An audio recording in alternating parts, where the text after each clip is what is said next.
Voila, and there I am. Hello, everybody, and welcome to Monday Night Nonfiction Prepper Book Club. And we're finishing up with another fantastic book of checklists, and that's the Prepper's Workbook. I believe it's an essential must-have book for your library.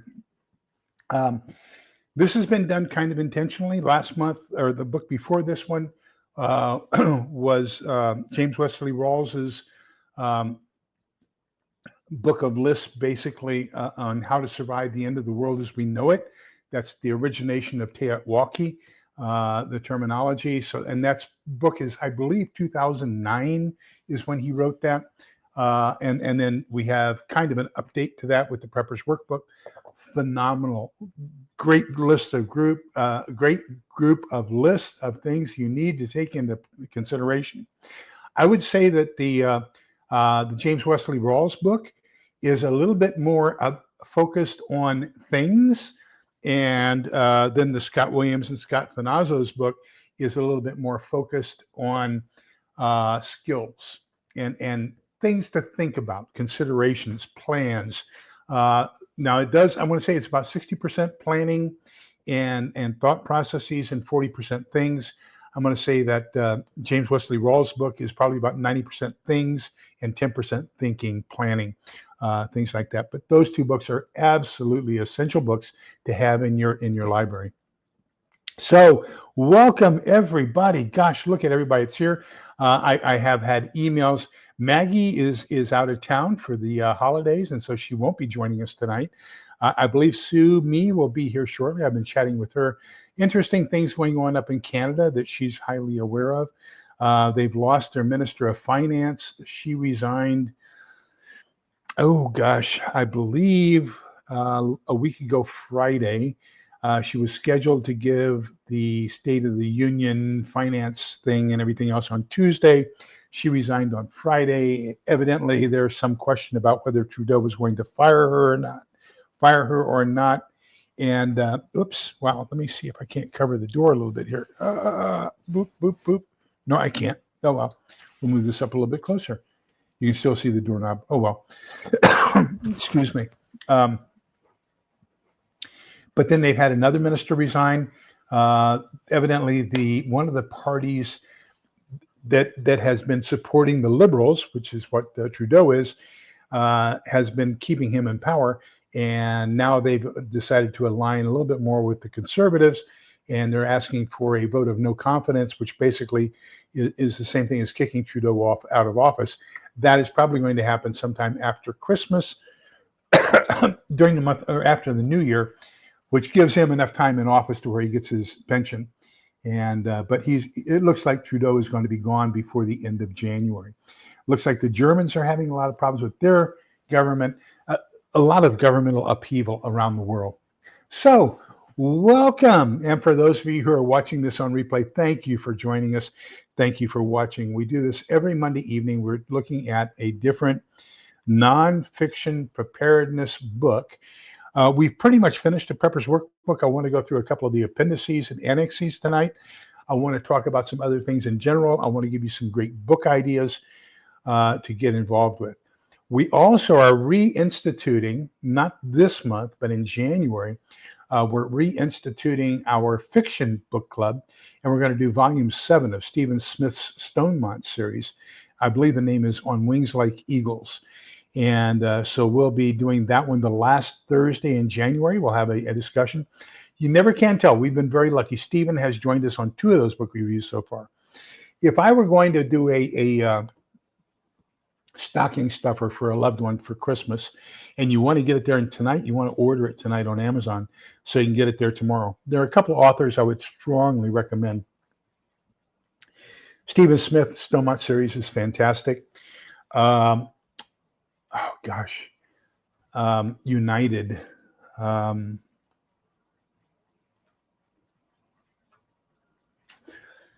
Of course, anything that a American writes is going to be fantastic. And then I really like the Jeff Kirkham and Jason Ross books. This is basic. This is the basis for the Homestead movie, although there are some changes. The characters are the same. The basic plot is the same.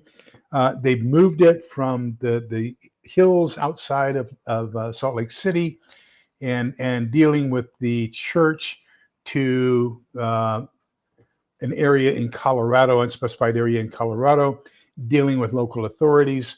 A couple minor changes. I think it kind of changes a little bit of the genre of the book, but I got to go in here to returns and orders. And let me see if I can find it in Amazon. Search all orders united. This guy is a new author. We've done 2 of his books. Really, really great author. And why am I forgetting his name? I'm going to slap myself when I see it here. Just a second. But there are so many fantastic fiction books out there that I would strongly recommend that you take a look at. God, have I really ordered that much off of Amazon? Holy crying out loud.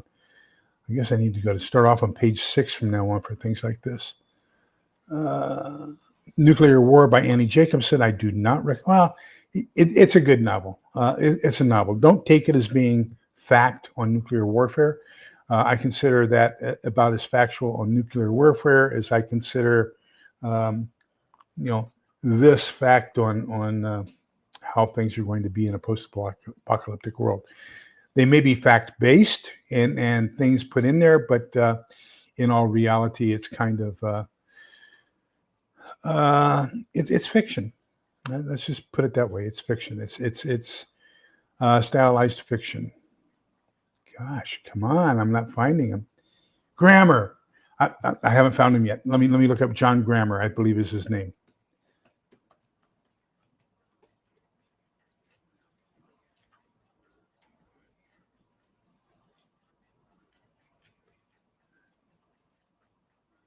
I'm not finding it either. I believe his name is John Grammer. But fantastic author, new author. He's only got 2 books out so far. The last one was United. Let me see if I can look it up that way. Oh, gosh, we got to find this for you. United by John. Yeah, John Grammer. Grammer. And he's been on for both of those books, and I love him. He's kind of the same setting as Black Autumn. So, it's just going to be in the Utah area, Idaho area type of thing. So that's just really great books. Okay, so let's go in and welcome everybody who's here, because I'm sure we got everybody. Like I said, I've talked with Triple G Farms. Will probably be here with us this evening. Maggie is on vacation. She's enjoying her family up in South Carolina. Triple G Farms might be with us this evening. Sumi will join us as soon as she gets off work. Monday is her worst day for work. She is a nurse, and so she supports several different doctors in their home visits and everything else and taking care of patients. So she has a rough time on Mondays. Scott Hummer, welcome. Good evening. Always great to see you. You and Phioxerus both. Phioxerus, yeah, take care of those hounds. As a matter of fact, we just made some more chicken and rice for our dogs. So they are gulping down on that. Suzanne Goulet, good evening. Scott Hummer. Caitlin Strain, good evening. Good to see you. Utah Mike, welcome. And of course, we're talking about 2 book series that are written around your area. Tammy Harder, good evening. Let me see who else. Diana, too. That's another great name to see. Little Lone Prepper, thank you for joining us. Always good to see you. Methane Creator. Yeah, finally. Methane Creator sends me probably 1 or 2 emails a day. And they usually have 1 or 2 fantastic articles in each one. I read them. Methane Creator, please keep sending them. I know I'm reticent, or no, I'm recalcitrant. That's a better word, in sending you the thanks when I read them. but I've got so much to do. And right now, my number one priority is to finish this, getting my general license for ham. So that's my number one priority, is to finish getting that. My number two priority is to get through all of the training for FEMA, so that I can get my badge with our CERT group. I'm not CERT, Aries. So I am a member of Aries, but I'm just not a badge member. I'm a uniform member, but not a badge member. So I need to earn my badge, and I have to complete all the FEMA courses in order to do that. I've completed 2 of the 5, but I want to get this done first, the general license. Then I want to get my FEMA certification. Then I'll be able to slow down a little bit, and that's why I've kind of postponed having Stephen Smith's book for. Originally, we were going to do it in November. Then we were going to do it in December. We are going to do it in January. Stephen deserves it. He's a good author. Does great work. Let me see who else. Laura Mannion, good evening. Good to see you as well. Thank you for dropping by.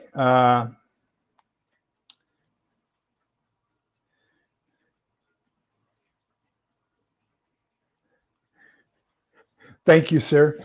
Appreciate you. Okay, so let's get into this. This is a great book. I strongly recommend it. There will be a link in the description down below.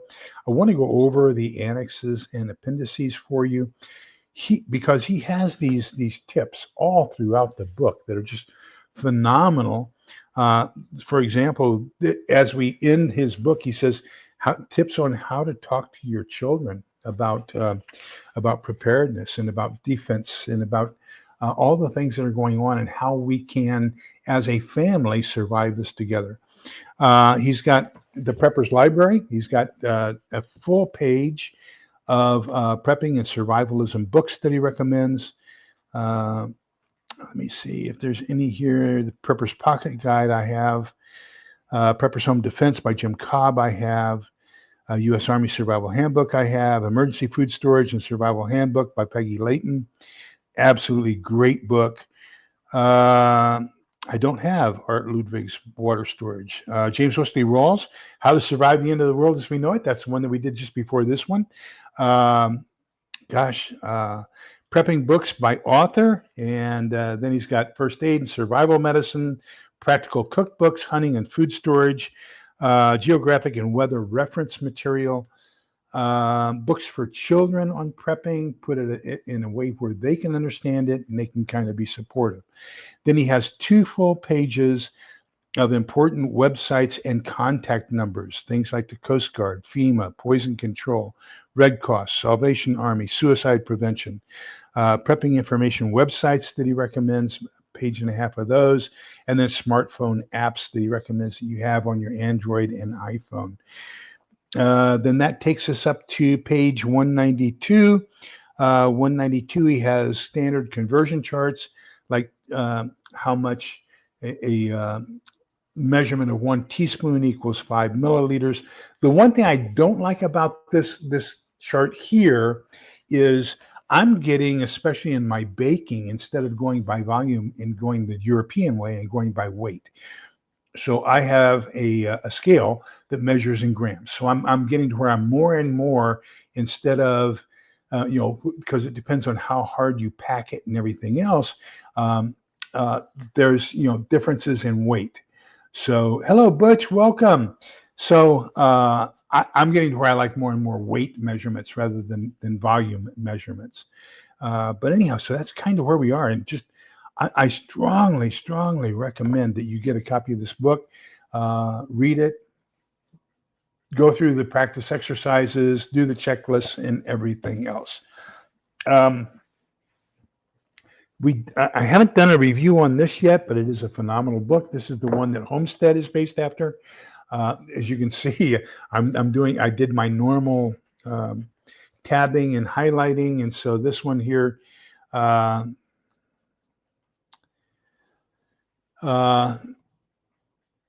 if Jeff wanted to attack this place, he would recon it, nail down the security patterns, and then hit it when it was most vulnerable. So there's different keys like that throughout the entire thing. This is the book that is the basis for the movie um, Homestead. Like I said, they changed a couple of things. Number one, two doctors, Homestead, did a review of the book, and he did not, or of the movie. He did not like it at all. I gave it about a 7 or 8 out of 10. Yeah, there some of the prepping things. Just this isn't really about prepping as much as surviving in a group. Does a really good job of addressing psychological issues on facing a lot of the psychological things you're going to have to address in a group in a post-apocalyptic world. I think that's the strength of this book. If you focus on that, you've got an outstanding movie in that movie. Hello, Pete. There he is. Triple G Farms showed up. Thank you, sir. He's been doing an awful lot of traveling. And so we are so happy he's with us here this evening. John's Life, good evening. Welcome. Good to see you as well. And but anyhow, so if you're looking for preparedness tips, how to do something other than security, Overwatch, things like that, that's where this book is strong. In the psychological efforts, in the security efforts, in the psychological trauma that's going to happen in a post-apocalyptic world. So that's where this book has its strength. But the movie that doesn't. I guess if you're a homesteader and the movie says homestead, that's kind of what you focus on looking for. And I don't blame them for looking for that. I wish they had kept the original title of Black Autumn, or at least the Ready Man series. This is book 1 of the Ready Man series, and I think the expectations around homesteading tips would not be as high had they not selected the word homestead. The other thing is, as I said just a little bit before, it does shift the location. So in the book, they are actually in, let me see if I can find this, the name of the homestead. It's in the hills up above Salt Lake City. Federal Heights, Salt Lake City, Utah, and the Ross Homestead, Oakwood, Utah. So this all takes place basically in and around Salt Lake City, Utah. The confrontation that is in the movie between the local bureaucrat, the city bureaucrat, and the SWAT team and Ross, in the book, that is between an LDS elder, I believe he's a bishop, and then territory bishop or something like that, and Ross. So that's they're taking a little bit of the religious aspect out of it and making it more of a bureaucrat type of a thing, whereas the book is a little bit more towards the inner workings of the church. So there's those things, but all in all, great series, very well written. As a matter of fact, if you take a look at it, the names of the authors are also the names of the head characters in the series. So Ross is the guy with that cowboy hat. Dean, what's his name? He played one of the lieutenants in Band of Brothers, blonde hair, blue eyes. He's been portrayed a lot as a bad guy here recently, but in this movie, he's a good guy. Okay, so that's that. Next week, we're going to start on you know what? We're not going to, because that's going to be, no, we will. Yeah, we will, because Tuesday's New Year's Eve.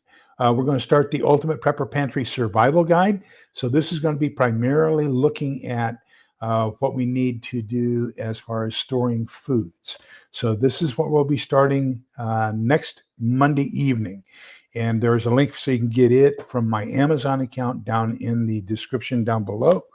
He has 2 other books that are just phenomenal as well. I don't know. We may do this one at some point in the future. This is Natural Medicine and Herbal Remedies for Preppers. Same author as the Ultimate Prepper Pantry.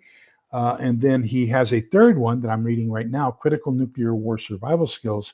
And this is kind of in addition to the one that I strongly recommend that you get. You can get this one free right now online, a PDF, and that's Nuclear War Survival Skills Volume 1. If you want Volume 2, is it Volume 2 or Volume 3? This is updated. This one I bought in 2000. No, gosh, I bought this one when I was in Field Station Augsburg back in 1980. So I bought this one in 1980 in Field Station Augsburg when I was in Germany.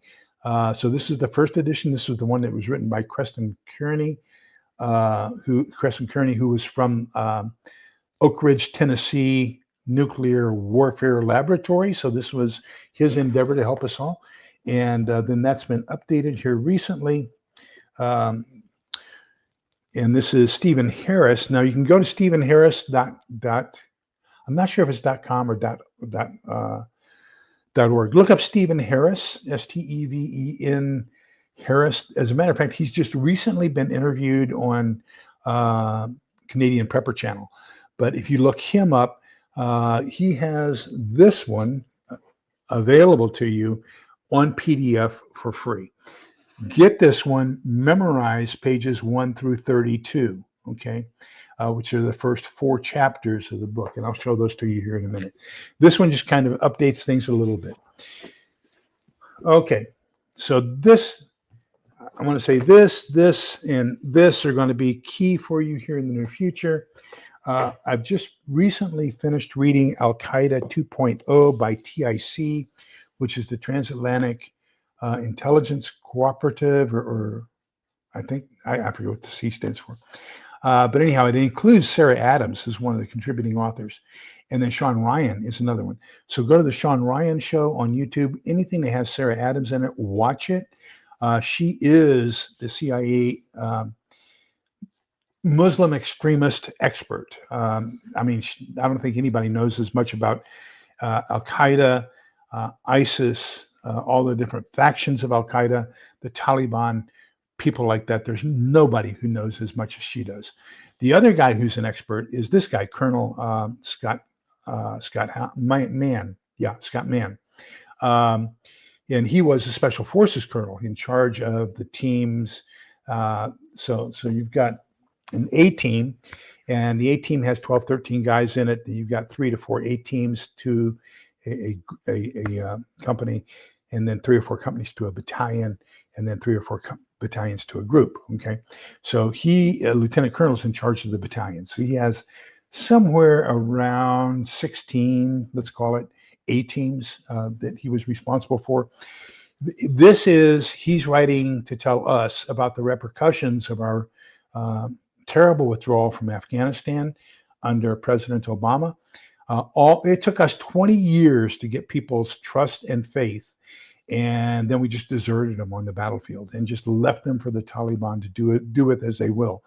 And we will never get that trust and faith back. So we have lost the Middle East simply because of our withdrawal and not keeping our promises to the people who shared information at the cost of their lives with us. And so, this is, read this. This is probably the withdrawal from Afghanistan. And the way we did it is the single greatest American failure in our history. And that's going to end up costing us so much. It's pitiful. Okay, so let's put all this together. Okay. According to Sarah, Sarah Adams, according to her, there are somewhere around 1,000 3 to 5 person Al-Qaeda terrorist cells in the United States. In that book, Al-Qaeda 2.0, and it's a very easy read. I read it while I was waiting for them to reprogram the key fob for my Tacoma. So I read it in about an hour and a half. It's only 100 pages. Very, very detailed information, lots of names, lots of splinter groups off of Al-Qaeda, different missions, Al-Qaeda in the Arabian Peninsula, Al-Qaeda in Libya, Al-Qaeda, and then the breakoffs for ISIS and ISIL, and it's just phenomenal. Who's who and what's what and why. And so in the back, it lists all of the Al-Qaeda attributed terrorist attacks that have happened since basically 1990, let's call it. Yeah, let me get a drink of my hot chocolate. I love winter because I can make hot chocolate. Although I've been talking so long, it's not hot anymore. But anyhow, so she says there's at least 1,000 cells here, 3 to 5 people. And each one is capable of doing an October 7th style attack inside of our homeland, inside the United States. Now, let's take another piece of that. In 1989, the wall fell. And with that wall falling, we had the collapse of the Soviet Union, and the vast majority of the nuclear weapons in the Soviet arsenal were in one of the Soviet republics, a little place, a large state that was primarily an agricultural area, and the major producer of Soviet weapons and the major storehouse of Soviet nuclear weapons, a little place called Ukraine. Now, so as they did that, of course, the Ukrainians were willing to give back a lot of the weaponry back to the ex-Soviet Union, now Russia. And so all of a sudden, all of these independent republics that had been part of the Soviet Union broke off. So Ukraine became an independent country, as did Belarus, Tajikistan, Turkmenistan, Azerbaijan, all these different, Georgia. And so they all became independent countries. Well, Ukraine returned a lot of the military weaponry to Russia, and then we had the Budapest Accord, which the United States and the Soviet and Russia agreed that if Ukraine became a non-nuclear country, if they gave up all their nuclear weapons, destroyed them, that if they were ever attacked, the United States and Russia would come to their aid. Okay. So, hello, Higgy Homestead. Welcome. Good to see you. So that's where we were up until the time that Russia actually invaded. Did their special military exercise. Of course, that's been in the building for quite a long time. Now, let me tell you how the Russians operate. The Russians will, when they assimilated all of these territories, back from starting with the revolution in 1919, moving forward, what they would do was, just as what happened to Israel, okay?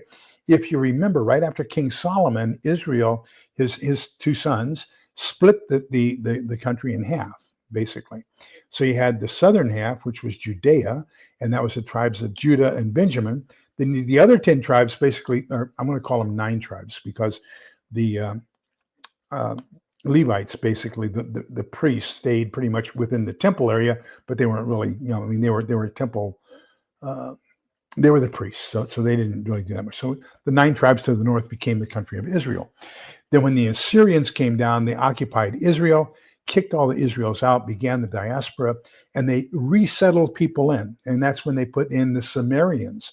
So if you remember, there's a place in the Bible where Jesus is talking to the Samaritan woman, and that's because the Samaritans had replaced all of the displaced Israelis after the Assyrian occupation. Russians do the same thing. They come into an area. So during the 1919 revolution and subsequent to that, when they incorporated all these republics, they would move in native Russians into an area. Then now, after the Soviet Union broke apart, they're saying, wait a minute, the Krymsky Poloostrov, the Crimean Peninsula, has mostly native Russian-speaking people, Russians. So we're going to occupy that because it's Russian. Whereas in reality, up until 1919, it was Ukrainian. See how this is going? So that's where all those weapons were. Okay, now then, when all that fell apart, as a matter of fact, in 1985, as part of one of the SALT treaties, we did away with what were called ADMs, which are area denial munitions. So my brigade, 207th MI Brigade in Stuttgart, and then 205th MI Brigade up in Frankfurt, each of us had an engineer company, and that engineer company had nothing but ADMs. Now, the civilian terminology for an ADM is a suitcase nuke. The Soviets had the same thing, Okay, the Soviets had area denial munitions in case they thought we were going to come across to them. So what an area denial munition is, it's a very, very small nuclear suitcase. It's probably only going to affect an area of a 5, maybe 10 block radius, maybe 1 mile radius at the maximum. But what it's going to do is it's going to irradiate that area. So that if anybody is attacking and they come through that area, what they have to do is they have to button down. They have to go into what we call military-oriented protective posture, or MOP, level 4. So they have to be completely covered up. They have to put on their mask. And when you put your mask on, your field of vision is very small. Your hearing is reduced. Everything, your ability to talk is reduced. All of your senses are greatly reduced when you're buttoned up, protecting yourself from nuclear radiation.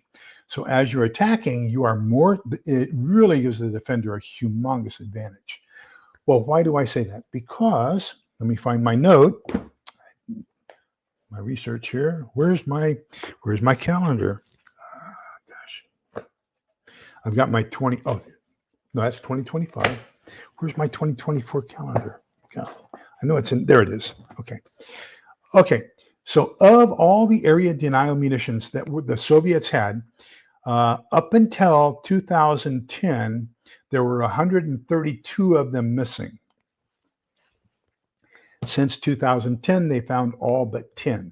We don't know where 10 of those ADMs are. Now, these are suitcase nukes. So could they have been brought across the border? We don't know. As a matter of fact, we don't know where they are, so we have to kind of operate under the thought that they could be here. So let's take a couple of things here. Let's say there are 1,000 cells operating in the United States. Up to 10 of them may have nuclear capability. Not a big nuke, but a nuke. Okay, and so then, anytime you have a large gathering of people, that's going to be their target, as we have seen with the Twin Towers. We've also seen that they have vastly improved their training of soldiers. Why and how? Because they have all the training facilities that we abandoned in Afghanistan.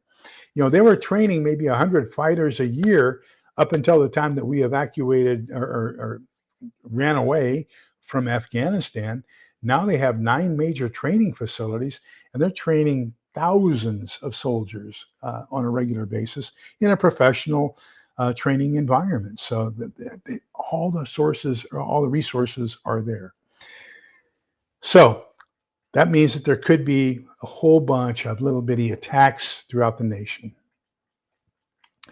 So I'm going to put on my adversary hat here for just a minute. I'm going to pretend like I'm thinking like a terrorist who wants to attack the United States. Now we have to put on 2 different hats. Okay.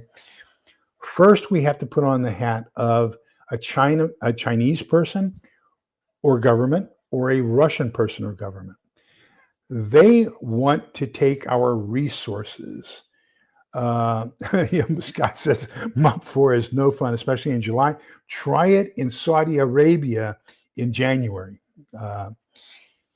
January of 1991, especially.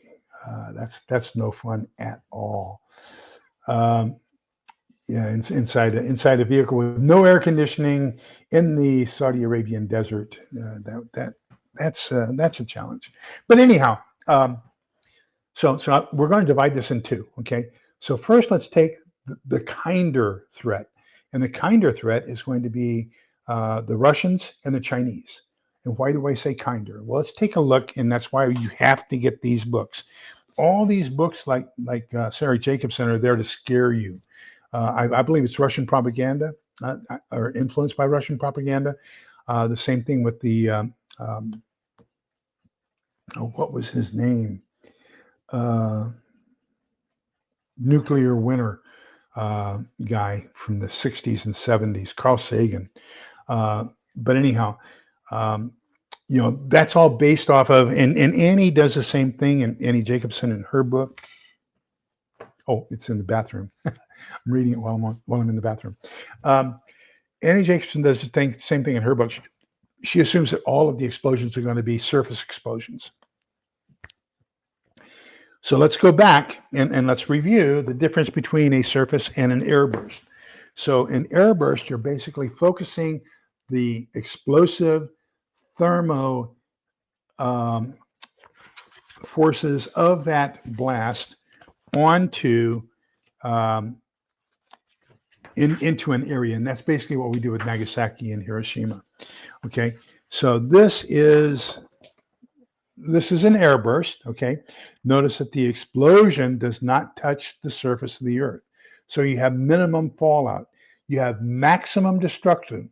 Okay, maximum destruction of facilities, buildings, everything else. You have a lot of fire because the thermonuclear fire is going to be terrible, 10 times the sun. So that produces the maximum amount of destruction, minimum amount of radiation. On the other hand, a surface burst, okay, where the explosion actually makes contact with the Earth, is going to have minimum, and this is relative, okay, they're going to have minimum explosion capability compared to the airburst. But what it does is it irradiates all of the Earth that it comes into contact with, superheats that, throws it up into the air, goes downwind, and then as it cools, it falls down to Earth. So it falls out of the sky, fallout. So that's the radioactive particles you have to be worried about. So a country who wants to take us for our resources, a country who wants to just destroy our defensive abilities and take over our vast resources and economic capabilities, is going to use airbursts. They don't want to irradiate the country. Okay, they want our resources. So they're going to use primarily airburst. That's going to be China and Russia. So the thought that everything's going to be a nuclear winter and everything's going to be a nuclear holocaust and everything else is that's a little bit far-fetched. Now, I will say that the nuclear warheads we have today are far more devastating than what we had during Nagasaki and Hiroshima. However, we've also we and the Russians have kind of perfected what we want as far as targets. Now, the other side of that coin, Al-Qaeda, Iran, and North Korea don't give a crap. They just want to destroy us. We are the great Satan. And so what they want to do is they want to just destroy us any way they can. That includes using a surface blast, ADM, area denial munition, and having little pockets of long-term radiation. So now Lee's the planner. Lee is the Al-Qaeda planner. This is how I would do it if I were the Al-Qaeda planner, because for those guys, what we want to do is we want to induce maximum fear. And we've got enough people who are afraid already. As a matter of fact, if it weren't for the fact that it gets into religion too much, there are a lot of people who say, well, I'm just going to put it in the hands of God. I want you to go back to, I was reading about it earlier today. 1 Samuel chapter 4, verses 3 through 11. And if you go back there, basically, the Israelis were fighting against the Philistines. And so what they decided was they needed to take the Ark of the Covenant out of the temple and carry it down to the battlefield. And they figured that God being on their side, with God being present, they would surely win. They didn't. They lost the battle because they took the Ark down there. They didn't do what they needed to do. They didn't do what they needed to do and allow God to do what he needed to do. Okay? So the Philistines actually captured the Ark of the Covenant, and they kept it for 9 months, and they put it in their temple next to their God. And every morning when they got up, their God's statue or whatever would be toppled over. And so after a couple of months, they said, well, this isn't doing us too good. He keeps destroying our God, so we need to get rid of their God. And they gave the Ark of the Covenant back to the Jews. And then they kept it in the temple, and they were victorious after that. So, these people who just say they're going to put everything in God's hands just don't understand. Every miracle that was worked, we had to do something. We can't just sit back and be complacent and say, whatever happens, happens. But that's a Leeism. Okay, so let's get into how Lee would do this. If Lee were the Russians or the Chinese, okay, what Lee would do is something that would cause fear. So I would have a limited nuclear strike in one or two locations. Probably and for me, the priorities are going to be those areas that are capable of doing a strategic counterattack. So our nuclear silos, our aircraft, B-52s and B-1s and B-2s. So Ellsworth and Dias and what's the one up in North Dakota? Minot, North Dakota, and the one, I forget the one in Missouri's name. But anyhow, there's 4 major Air Force bases. They're gone, okay? Because they have assets that can fly and do a counterstrike. Then the third leg of the triad is our submarine forces. So I would want to, I can't take care of them, but I can take care of their radio systems that give them their instructions. So there's only 2 of those. One's in Maine and one's in Washington. Take care of those 2 radio transmitters. Boom. They don't receive their instructions. I don't know whether they can operate independently or not, or if there's plans for that. But basically, you've wiped out their command and control capabilities. So that kind of takes care of the strategic portions of it. Now, what we want to do is we say, okay, military forces like Fort Hood. Fort Hood doesn't exist anymore. Fort Hood, or any of the divisions, Fort Bliss, any of our active divisions, those are paperweights. They cannot do anything strategic, so that is not a target. However, if we take out all of the transport capabilities, so if we take out any of the large aircraft, the C-17s, C-5s, and where they're based and their runways, then we have basically statically placed those military forces. They are of no value to us. They can't do anything unless the enemy actually physically, kinetically occupies our land. Then they have value. But by then, it's going to be over anyway.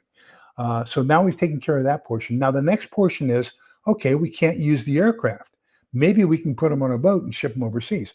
Well, we've only got 3 or 4 major ports capable of handling military assets. Take care of those. So now we've got our list of strategic targets, okay? We've got our bombers, we've got our missile silos, we've got our submarine communications capabilities, we've got any runways that are longer than 3 miles long. They're going to handle the large transport aircraft, and we've got any of our major ports. Now the United States is basically isolated. They can't do anything. They can't respond to anything that the world is seeing and going on around it. So that takes care of the fear factor. Now you can do a cyber attack, or you can do just one or some terrorist cells, but you want to leave the infrastructure in place so that the people hear the news that bad stuff is going on, to get that fear factor up, okay? Then after you've gotten the fear factor up for a couple of days, the biggest fear is the fear of the unknown. So poo-poo's going down. Now what you want to do is you want to take care of the communications so that now something bad is happening. You just don't know what, when, where, or how. So that's going to exacerbate the fear. So kind of the same thing on the terrorist side. So we've got a couple terrorist cells, and let's think about how they have perfected how they're doing their terroristic cells. So they'll do something like let's call it the Boston Marathon. Okay, they'll do something like that. So instead of just that one simple device, now what happens is they set off that one simple device, and what do we Americans do? We Americans have Utah Mike, that's what we're talking about. We're talking about taking out communications. We're talking about taking out the grid. So you can do that just by taking care of cyber. We found out that there are kill switches inside a lot of our transformers. So you don't have to do an EMP. And by the way, there's 2 different kinds of EMPs. EMPs work the exact same way as nuclear warheads. The higher they are, the more effect they have, and the less side effects. The lower they are, so a ground-based nuclear explosion is going to have an EMP. but it's going to be very limited. It's not going to have the same distance. Whereas a high altitude one, let's say one the same altitude as the International Space Station, that may affect around 75% of the United States. But yeah, they want, you want to take care of any forms of communication or electricity after you've allowed that fear factor to settle in. So now we're going to do the terrorist side. So the terrorists are going to do that first group bombing. Now what we've learned is they wait until the first responders go in to take care of all these people who have been affected by that first. Then they do a second round of that same group. So now they have basically doubled or tripled the amount of casualties that they've got from that first one. So that's going to be the fear factor that we're talking about. So now we have these, let's call it 1,000 different small attacks throughout the country. Then right after that, they take care of all of our transformers, or they take care of 7 transformers, according to Jeffrey Holleran in his EMP book that he presented to Congress. If you take out 7 major transformers in the United States, you've taken out the entire grid. So now you've got the grid out. There's no radio communications. Nobody knows what's going on. The last you heard was there were multiple attacks throughout the country. People start losing their minds. That's how I would do it. So the reason I'm saying, the reason I'm giving you this is not to give them plans. I think their plans are probably far more intricate than mine. The reason I'm doing this is because don't let yourself be caught up in the fear. If you know that it's happening, okay, then yeah, but Scott, here's the thing. You're absolutely right. They are a backup. However, if you've taken care of the communications facilities, okay, if you've taken care of the takeoff and landing capabilities for TACAMO, and usually we have 2 up, and occasionally you'll see 4, 5, or 6. We're talking primarily the E2s, E6s, some of the other aircraft. But in the vernacular, people call them doomsday machines. But anyhow, remember that once again, we're getting into speculation. Do they have the authority to operate independently? And if so, what are their rules of engagement? If the command and control system is taken out, the communication systems, then we don't know what they would do. They could. I don't know. But anyhow, so that's how I would do it. And I'm not giving you, I'm painting a worst case scenario, simply so you can kind of get your mind straight. Because when you read this book, I think it's chapter 2. Let me get in here.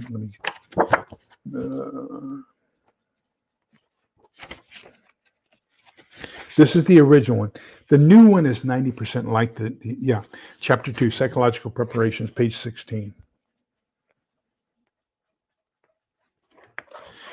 So it's not a very long chapter. It's maybe 3-4 pages. If it's even that, let me get in here and see. No, it's only 2 pages. But basically get yourself set up psychologically for the fact that if you're ahead of the ball, if you know what you can expect to see, then when they start happening, you will know how to react and how to respond. And that's the primary thing that we're doing with all these books that we're reading. How do we respond to a threat that we see happening in our country? Now,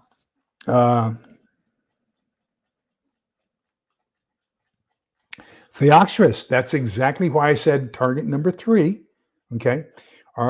Target number 4. Number 1 is the ICBM silos. Number 2 are the runways and the home bases, the 4 Air Force bases, primary Whitestone, Dias, Minot, and what's the 4th one? Doggone it. Carswell? I don't remember. Number 3 is going to be the SLF radio transponders for, and then as well as the aircraft that have the HFGCS.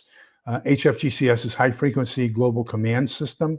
That's the one there are people who are out. I did a video on it on the EAMs, emergency action messages. You take care of those transmitters, boom, you're gone. Okay. So then number 4, you've got I said number 4 was any runway over 3 miles long, which is basically the landing capabilities. And you got to have a little bit more longer than that for the TACAMO aircraft, except for the smaller ones. And then number 5 was the ports. Okay, so that's included in that. I've taken that all into consideration, Pioxerus.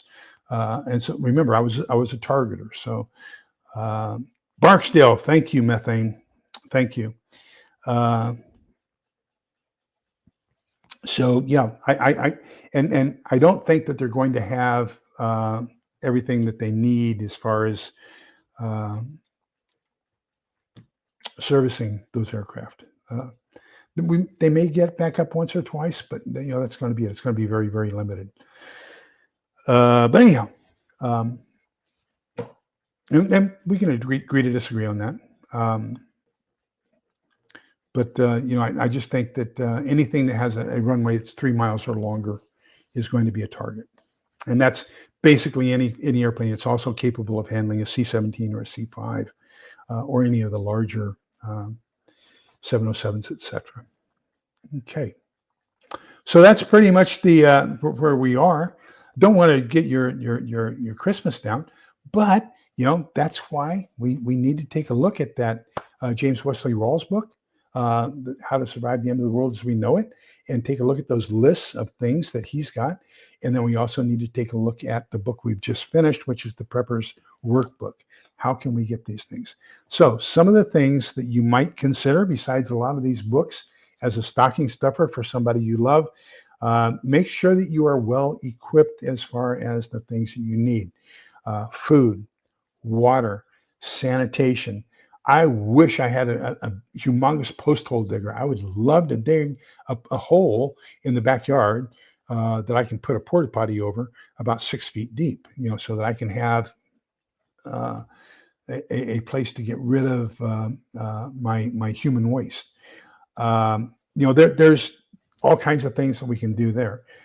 But, there some of the books you can think about giving your loved ones, some of the equipment, some of the food storage and things like that. I would say that those would make fantastic gifts for your loved ones for this Christmas. So let's see. Let's see where we are in chat.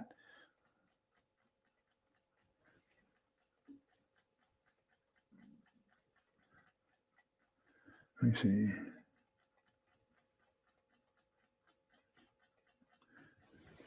So Pete says that in the last year or so, he's learned that fear stands for false evidence of appearing real. Yeah, that's and fear of the unknown is the greatest of all fears.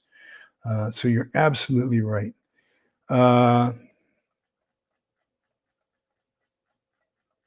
What is Carswell? I think Carswell used to be MATS, Military Air Transport Service. Let me look it up here real quick. I think now it's a reserve Air Force base in Fort Worth.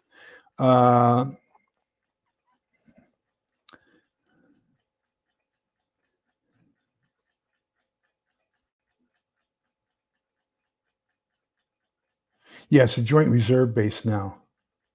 Up until 1994, it was a STRATCOM, Strategic Command, or SAC, Strategic Air Command bomber base. So yeah, Biggs Air Force Base, where I grew up during the Cold War, during the Cuban Missile Crisis.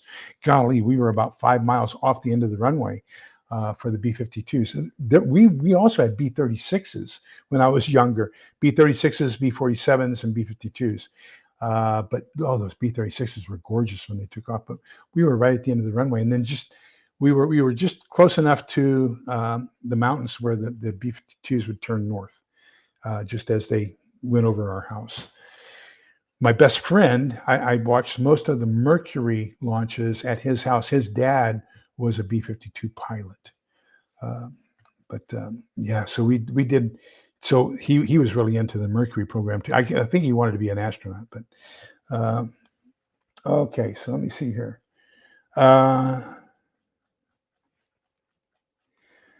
So forget everything and run, or face everything and rise. I prefer the second one.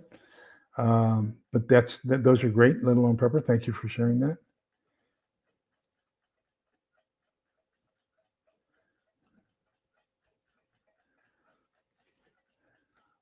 I bought some of the FEMA MREs, and the person to ask here, we have an MRE expert, and that's Kaylin Strain in this, and she's here. I saw her earlier, but she does live reviews of MREs every Sunday at 7 o'clock. So if somebody would put her link up, I would greatly appreciate that. So John's life, if you let me see if we can't get Kaylin to answer that for you. I would rather have her answer that. She knows far more about it than I do. I have them, but I haven't opened them, so I really can't tell you.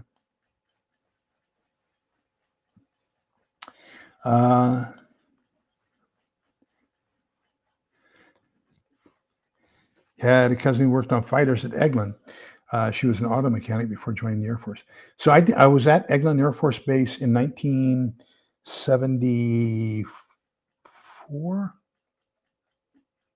75.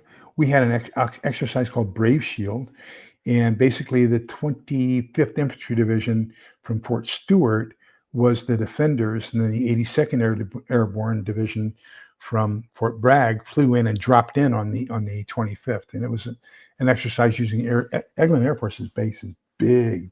It's got a lot of area, and so one of my intercept operators, a guy by the name of John Custer, Buck Sergeant, really into baseball, and this was during the World Series, and his Boston Red Sox were playing in the World Series. He wanted to watch it, so he had a UHF television that he was trying to watch the World Series on, covered in ponchos because we had to have light discipline. Then he had it plugged into an earphone, and anyhow, he came across the drop frequency for the Pathfinders for the 82nd Airborne, and John later he went to OCS. You can tell by his last name, John Custer, and he later became a 3-star general. So the last I saw of him was about 2000, just right at the turn of the millennium, and he was the commander, U.S. Army Intelligence Center and School, Fort Huachuca, Arizona, and he was the deputy chief of staff for intelligence, a 3-star. So, but anyhow, yeah, that was from Eglin Air Force Base. Yeah, that was quite an experience down there. We spent 3 weeks. We were from Fort Riley, 1st Infantry Division, 337th Army Security Agency. Neither one, the 82nd nor the 25th at that time, had their own integral electronic warfare signals intelligence company. So we had to support.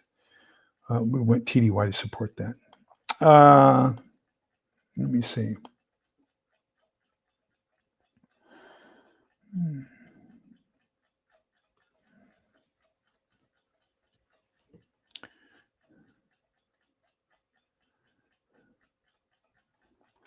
And so I think you know my thoughts about it. What I want to do is I want to have things that you don't have to have heat for. You don't have to have any light, any heat, any odor preparing, and that's going to be MREs for the first maybe 2 to 3 weeks after SHTF happens. Then I'm going to have things where I just add boiling water. And that's going to be the extent of my cooking for maybe the next 2 to 3 weeks. Then after that, I'll go back to normal cooking. That means that the rest of the society has had a period of around 6 weeks for them to die off as far as the starvation before I start cooking and having odor and light and everything else where people will know that I am prepared. So I don't want that to be readily recognizable around the neighborhood that I have prepared. Yeah, and so one of the examples I give Diana too is the Germans in World War II had 45 and a half divisions occupying 2/3 of France and not doing a very good job with martial law. Okay, so The United States does not have, even including our National Guard and Reserves, Army and Marines, we don't have 45 and a half divisions. So we can do 2/3 of France. But no, we couldn't even do 2/3. We might do 1/3 of France. But the thing to consider is France is roughly the same size as Texas. So if we could only do 1/3 the size of Texas with martial law, just think of what it will take to control our country. Uh,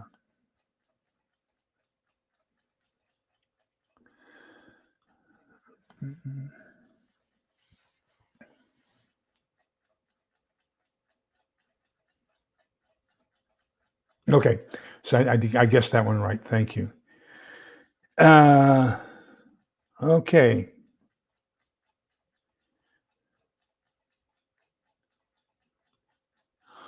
I don't know what a GT40 is, Feoxer, so you'll have to share that with us.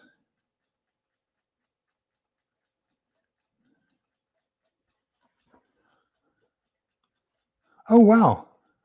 That's neat. So the B-52 gunner is down with the electronic warfare signals intelligence officer. So my last job in the Army was I taught the MI officer advanced course down at Fort Huachuca. And so the 35 Golf MI officer advanced course is 6 months long, and we have 4 classes a year, about 30. So we only put 120 officers a year through it. One of the things that we did was they would fly a B-52 from Minot down to Davis-Monthan in Tucson. And so then we would take our entire 35 Golf class up to Davis-Monthan Air Force Base, and we would spend 2 days up there, one night in BOQ, Bachelor Officer Quarters, and then, or in hotel rooms. But we would get classes on the electronic warfare capabilities of the B-52 and everything else.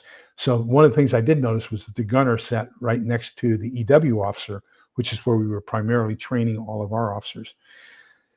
The B-52 jamming capability exceeds that of a U.S. Army Corps as far as wattage.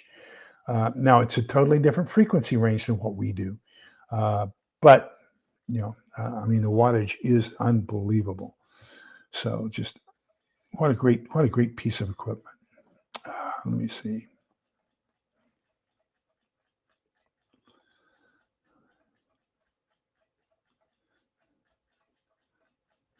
If you talk to Stephen Smith and Stonemont series author, he's an ex-cop, and he will tell you he prefers the 40 to the 9mm. He convinced me to buy one, so I have one, but my primary is a 45.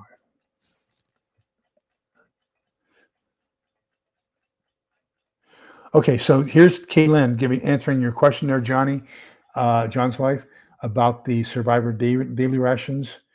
And so the humanitarian daily is the one that you're talking about, the FEMA rations. That's commonly called the humanitarian daily ration. And then there's a new one called survivor daily ration that she's talking about. Both are vegetarian. They don't contain ration heater bags that the standard MREs have.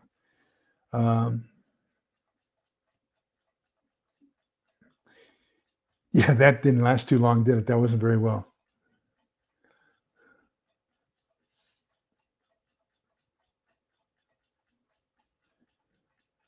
Shenanigans, welcome. Good to see you.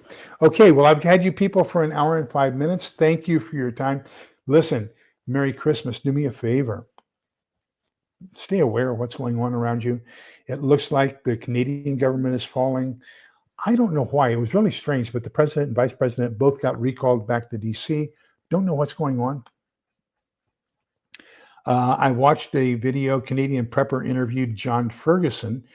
He's the CEO of one of the largest drone manufacturing companies in the U.S. I'm only about halfway through that right now. I'll go back to it. But anyhow, he was explaining how he does not think that these are foreign spy drones, at least not being operated from afar.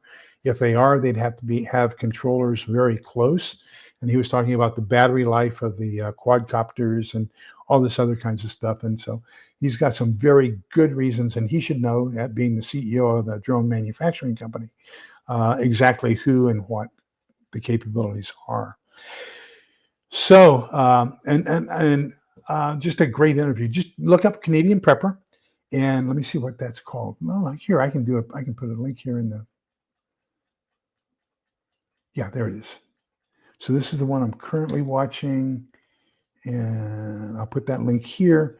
So if you want to see Canadian Prepper chatting with the CEO of a drone manufacturer here in the United States that sells to foreign governments on why he thinks that it's not a foreign spy drone that we're seeing all over the U.S. There's that. Okay. Merry Christmas, everybody. Please be kind, polite, and respectful to each other. Gosh, share the spirit of Christmas. Share love. Don't be judgmental. Don't be too quick to come to a conclusion. Always seek more information. I'm still not convinced about what's going on with the drones, but I can wait. What do you think about this? I think Father Sam was a little surprised last night at 5 o'clock Mass. Typically, I shave every Sunday, and I don't know why I forgot to shave yesterday. So you're looking at an 8-day beard. It shocked Father Sam when he saw me last night too. Okay, so Book of Numbers, chapter 6, verses 24, 25, 26. The Lord bless you and keep you. The Lord let his face shine upon you and be gracious to you.